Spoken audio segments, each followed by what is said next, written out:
This is a Blairing Out with Eric Blair show, and today I'm pleased to have the man, the myth, the legend, the singer for Queensrÿche, Geoff Tate. How you doing today, Geoff? Well, I'm waking up. Right on. With that kind of introduction, I'm very awake now. You are the man. Is it true that you started Queensrÿche when you were 16 years old? No, I didn't. Chris and Scott were around that age, though. How did you meet them? In Seattle, it was sort of a very small music community, and so everybody kind of knew each other. And there were, battle of the bands things going on. There were a lot of parties. People played parties and things like that back then because the bars wouldn't let you play the kind of music that we were playing. And so we just all kind of knew each other, from the scene. And what kind of bands had you been in before? Well, out of high school, I started in a couple different types of bands that were doing like fairly progressive rock stuff, like Emerson, Lake and Palmer and things like that. Really? Yeah, one of my good friends was a keyboard player, and we built a synthesizer together out of a kit that we mailed off and got from the Paya company, I think it's called. Yeah. Cool. Did you guys? So you did? You sang covers of the Greg Lake stuff, the Emerson, yeah, like Stones of Years. And not that one. We did Tank and what else? I can't remember the name of the songs now. The Endless Enigma. Oh yeah, no, we didn't do that one either. No, that's a great one though. Yeah, I found out stuff to play. Really, it is. Now, you're lucky, man. That's a popular one. Now, how did you finance your 1982 Queensrÿche demo? Well, we paid for it ourselves. We worked day jobs and saved up our money and went in at night during the summer to record.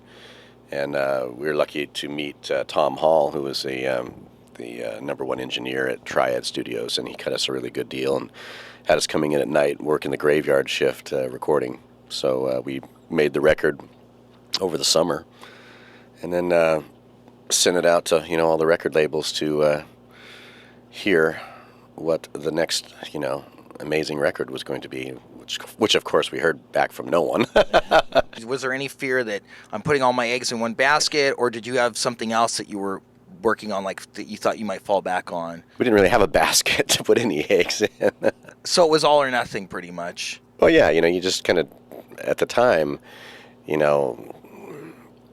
what I was trying to do was just find, musicians who kind of shared a common vision, and I'd played with a few different people, people I liked, and we'd written songs together, and Kelly Gray, who later became involved with Queensrÿche on the Q2K record, playing guitar and writing, was one of my writing partners pre-Queensrÿche, and we actually wrote quite a few songs together that ended up becoming Queensrÿche songs later on. So that's kind of a small little world thing there. How did the deal with EMI come about? Well, as with any deal, there's a lot of sort of scenarios that are taking place. They never really quite realized till later on that they're all happening together. But we'd sort of garnered a reputation. We were looked upon, I think, as a really good band, and we had some management people that were trying very hard to get us signed and taking our tape around and playing it for people. And they managed to talk a few different label people into seeing the band. So they came up to Seattle, and we played for them in our rehearsal space and just kind of ran through a bunch of songs. And then the next day, we had like 3 different offers to choose from. So that was kind of cool. Nice. Now, what were some of the highlights of the Warning period for you? Well, touring mostly, and making the record was our first trip overseas. And we went to London to record the record. Well, actually, they didn't let us into London right away because we didn't have the correct visa information. So we had to go to France, and they let anybody in France. So we went there for a few weeks and sat around and waited until we got the right documentation. Then we went to London and started making the record. So that was kind of fun. Now, what were some of the favorite tours you did? Because you guys actually, I think I saw you open for Kiss on that tour. Yep. Gosh, I don't know. We've toured with a lot of people. Yeah, you guys toured with Metallica. I mean, you guys, you've toured with some of the biggest bands in the world. Guys, was there camaraderie with a lot of these bands, or was it like you stayed to your side of arena, and we'll stay to our side of the arena. Well, we were very fortunate to, be asked to support, those various bands. And it's not a thing that it's not an easy thing to do. You're very lucky that the band is allowing you to perform in front of their audience. Absolutely. It's a privilege. And we always looked at it that way, that, they didn't owe us anything. We were just lucky that, they thought we could sell enough tickets to invite us on the tour, So we always played our best and tried our best to be there on time and do the show and not make any waves or anything like that. So I always sort of looked at it as a learning experience, sort of that was the only college I was going to get, is the rock and roll college, watching how these very successful bands had got to where they had gotten and how they treated their audience, what kind of business moves they made, musically, what were they doing, that set them apart to get them to this point. And so I think we spent most of our, formative years, our first few album years, just really watching, what was going on around us, learning. How do you feel the Rage for Order CD differed from the Warning? Quite a bit. We went into that record really trying to take our music into a sort of a different area.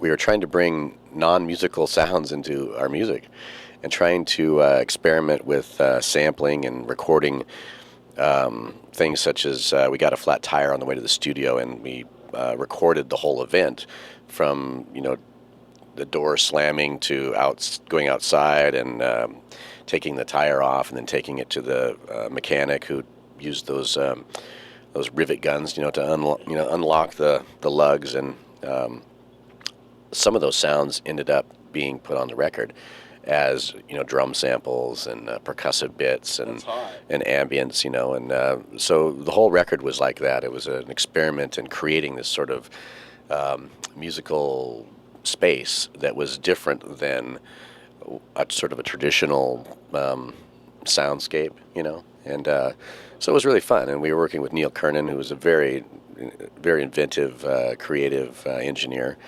and really able to take our questions and make them into reality. Like, Neil, what would it be like if we did blah, blah, blah? And he would think, oh, what does blah, blah, blah mean? Okay, you mean like this. And he would, whip something together or build something overnight, and the next morning we'd come in and he'd have something built, like it made out of wood and with microphones hanging in it, and a framework that would enable us to record what we were talking about. And he was just very, very creative guy. And you guys broke ground doing that also, because groups like Nine Inch Nails picked up on that and did it to the max. A lot of groups are doing that nowadays. They call it industrial. Yeah, it was really kind of the pre-industrial time right then. We were working with our second engineer for that record was Dave Ogilvy, who went on and did a lot of Nine Inch Nails stuff, and he's a very, very fun guy too. Now, after Rage for Order, where do you get the concept to do Operation Mindcrime? This is a big step for you guys, and is it true that it's based on the writings of George Orwell? No, not at all. I think the George Orwell comparison came from the album artwork. Okay. The people at Reiner Designs who designed the record were looking for shocking kind of imagery that connected to people in a sense that had a familiarity to them. And so they chose imagery out of the 40s. And if you look at like the planes and the people that are in the background and everything, it's pictures from World War II. Yeah. So I think that's how come the comparisons came about. Now, but what was your inspiration for that? Well, a few things. We had been talking, probably since our first record, working on The Warning, we'd been talking about doing a conceptual piece. On the first Warning record, we worked with James Guthrie, who was one of the engineers on the Wall record with Pink Floyd. Wow. And he was the one who introduced us to Michael Kamen, the orchestrator, who worked with us on the Warning album, and then later Mindcrime and then Empire. And it went on to do, incredible movie scores. Chris and I really had an interest in making a conceptual piece, and we've been talking about it for a couple of years and really hadn't found, the subject matter to launch into yet.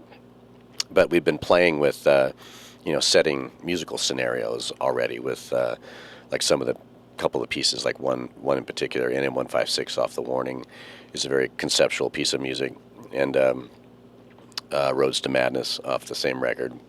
And then with Rage for Order, there's quite a few sort of conceptual pieces in there that had interesting sound effects and dialogue going on. And so we thought we'd really like to, expand that. And it just so happened after the Rage tour that I spent some time by myself in Montreal, spending time with some friends there, and just got on a creative role and met some interesting people who were part of a revolutionary group that was trying to secede from the Union of Canada. Wow. These French separatist guys who were really, really very scary. Car bombers, kidnappers, this kind of stuff. And you got involved with these guys? Well, not willingly.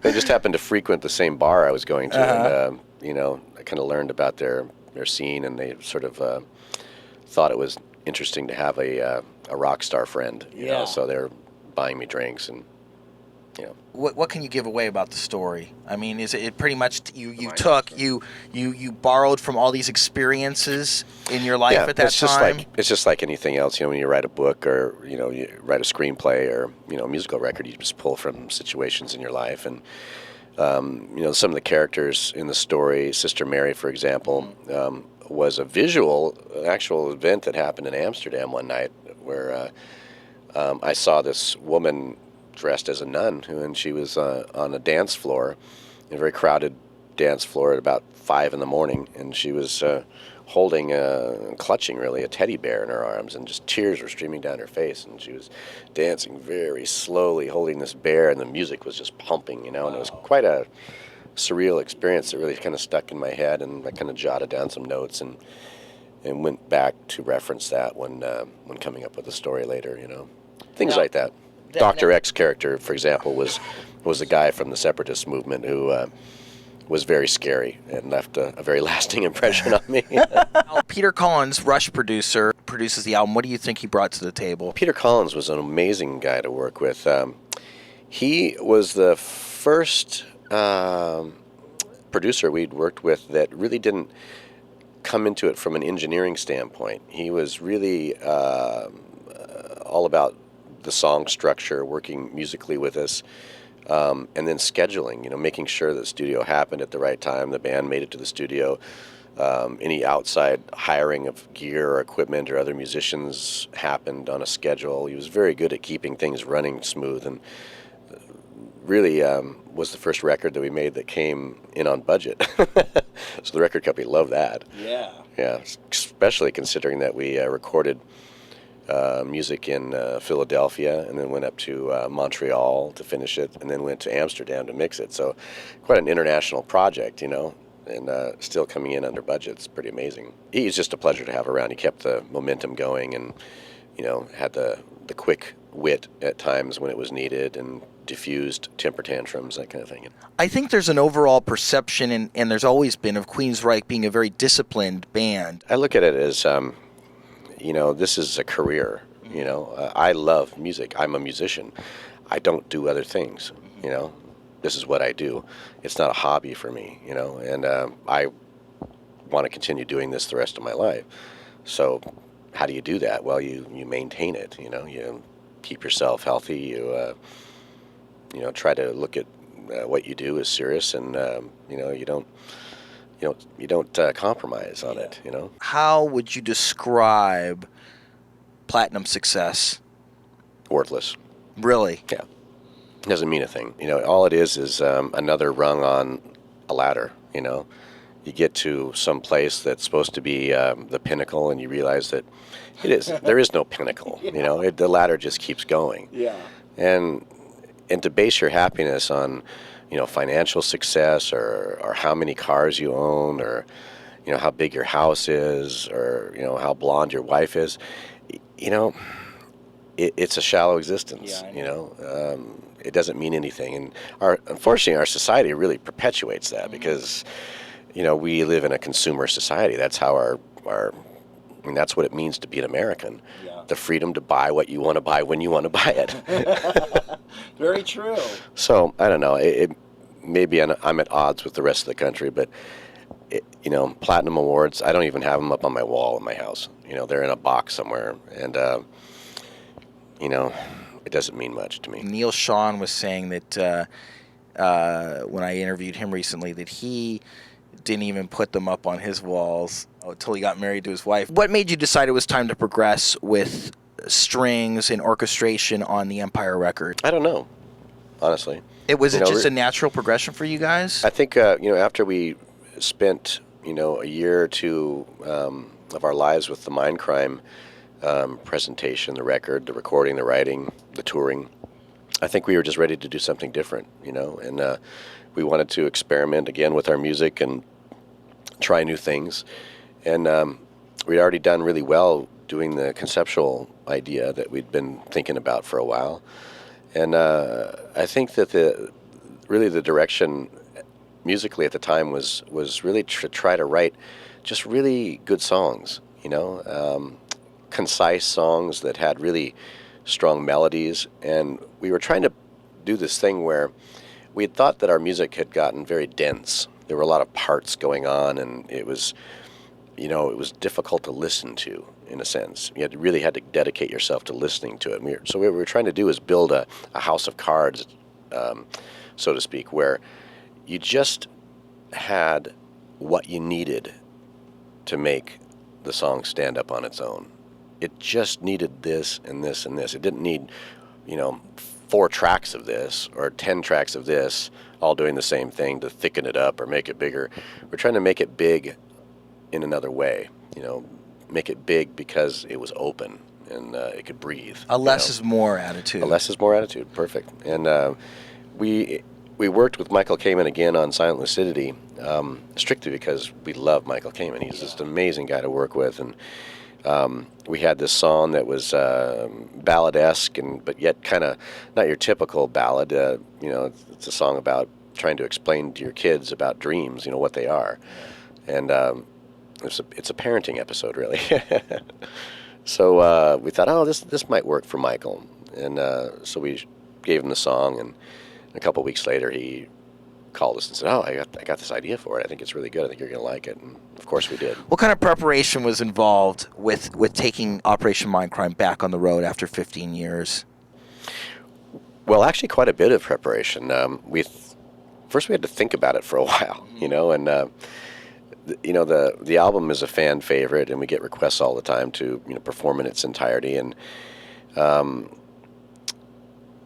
the time seemed to be right to do it on a number of levels. One, we had started working on the sequel for it, and in writing the sequel, we thought, well, it'd be nice to sort of prepare our audience for the sequel by touring on the original, and sort of setting the tone, And so we thought, well, gosh, if we're going to present this again, we should do it differently. The last time we did it, it was cool, but it was kind of real basic, just the band playing the songs and video screens in the background, nothing too much. And we thought, well, it is an interesting story. It has characters, it has scenes. It's kind of like a play, a Broadway play in a sense, or a theatrical presentation. Well, why don't we do it like that, And so we spent about 3 weeks on the music, rehearsing it, writing different parts to it. We brought Mikhail D'Alessandro in on keyboards, and he worked with us. And and he's the official Vatican. Yeah, he was or is a composer with the Vatican in Rome, and he worked with us, and we worked with him in arranging some of the songs differently. And then we got it to where we liked it and rehearsed it, and then we went into a venue and brought our actors in, and we worked with them for a couple of weeks and, kind of building the show up. And then there was about a week and a half of set building and that kind of thing. And so it took about, a month and a half of really focusing on it every day, working with all the different people putting it together until we got it up and running. And then since our first show, it's even changed more. We've added more to it and taken some things out and replaced them with new ideas, and made it much more of a tight presentation. Now, how did VH1 Classics get involved with the tour, and is it helpful for you guys? Oh yeah. Well, the power of television is stunning. There's nothing like it. And VH1 luckily has been a big supporter of the band for years, and it's wonderful that they're involved. And they have a wonderful man by the name of Eric Lufglass, who is our man at VH1, who deals with us, and he's the artist relations guy, and everybody knows Eric, and Eric's the best guy in the world. He's really cool. Yeah. That's nice. It's nice to hear something good about the corporation for a change. Well, corporations, are made up of people, and people that they have that deal with other people should be people that are very personable. I think, and Eric's one of those rare guys that he's a buddy. He's a guy you can hang out with. He doesn't have like egos, and he's not a rock star. What new songs are you previewing off the Mindcrime 2 album? We have a hit set, we call, which is about 45 minutes of songs that were singles off our various records. And we play that set, and then we take a short intermission, and we come back and do Operation Mindcrime in its entirety. And after that, we were having a heck of a time trying to figure out how to encore that. What do you play after that? So we thought, this is great. We'll play a new song. So we recorded one of the recorded versions of a new song off the new album. It's called Hostage. And we present it like a movie trailer with visuals over the top of it and words, and it's kind of a setup for, the release of the new album. That's cool. Yeah, it's kind of a neat idea, and people seem to really like that. Now, what has the fan reaction been overall? Oh, fantastic. All the shows have been sold out, and it's I think probably for the first time in my career I can remember actually when we meet people after the show, which is every night. We usually have like a 50, 60 person meet and greet every night. And people are actually really genuinely amazed. Like, oh my God, this is really unexpected. It's fantastic. I can't believe that you've never done this before, and it's great to feel that and to hear the comments. Because I think, from a story standpoint, you really start relating to it when there's characters involved and people, actors, and you see the whole presentation, and you sort of start living it, and becoming involved in it. And there's some moments of real heavy emotion during the show, and people are crying at times, and they're laughing at other times, and it's kind of one of those presentations, I think, that you walk out of there feeling exhausted. Oh my God, what did I just go through? That's hot. I know, I feel like that every night. Did you hand pick the actors for this? Yeah. And how did you pick them? They're people that we knew from Seattle, people that are involved in local theater and things like that, and said, hey, we're taking this on the road. Would you be interested? None of them said no. So what was your criteria, though? What did you want to see out of these people? Did they audition for you? Yeah, it was really just, could they understand, the part? Could they ad-lib and make it better, which is very good that they could do that, because that's their skill, as actors. And then how were they to hang out with? Were they, neurotic, or were they cool? Could they hang? Because you live in kind of a tight environment, and you can't have people that are too out there. Pamela Moore, she plays Sister Mary. Now, what was it that struck you about her? Well, years ago, we heard a commercial, Chris and I, on the radio that she did for a local musical instrument company, and we heard that voice, and oh my God, that voice is incredible. And then a few months later, we were looking around and talking about who do we get to sing this part, and Chris brought up Pamela. Hey, remember that commercial? That woman that sang the commercial, and he did the part, and I said, oh yeah, let's find her. That's perfect. So we hunted her down and found her and asked her to do it. Now she's out on this tour with you guys? Yep. That's amazing. Mm-hmm. That is amazing. Now, Geoff, how do you take care of your voice? Oh, I just try to stay healthy. That's really all you can do. I never bought into that kind of, neurotic babying yourself and wearing scarves and all that kind of thing. doesn't work for me. But I just pretty much try to stay healthy, exercise, work out every day, and try to live a very low-key life on the road, which is kind of hard sometimes because it's kind of a rolling party. But, you got to get enough sleep. Actually, singers have it the worst. They have the most boring time on the road because it's all work for them, because you can't, hang out and late at night with all your friends and, have too many drinks. You can't do that, but maybe like once a month, something like that. It's like I was saying earlier, it is a discipline because, I want to keep doing this. I love performing. I love making music, and that this is the way I have to do it. I have to discipline myself and not go out, and I have to make sure I get enough sleep. But also, aren't you now at a point in your life where the partying and all the trappings of success and fame and rock starism have kind of, they don't mean as much anymore? Yeah, you get to a point where you feel like you're not missing much if you don't go out. What is Geoff Tate's mission statement? My mission statement. I don't know if I have a mission statement. Yeah, maybe just to enjoy life as much as one possibly can, and try to be happy. I think it's hard to be happy. I know there was this philosophist that said that happiness has ceased to exist as a regular human emotion. It's something that we try to get. We try to achieve it all the time instead of just being, happy. And I think that's probably true. We get so caught up in thinking about all the things we don't have, that we end up driving ourselves crazy. I guess I just try to live each day and try to enjoy it. What's next for Geoff Tate and Queensrÿche? Well, we're going to finish in the studio. In a couple of weeks, we'll be jumping back in the studio and finishing up this record, which we hope to have finished by spring.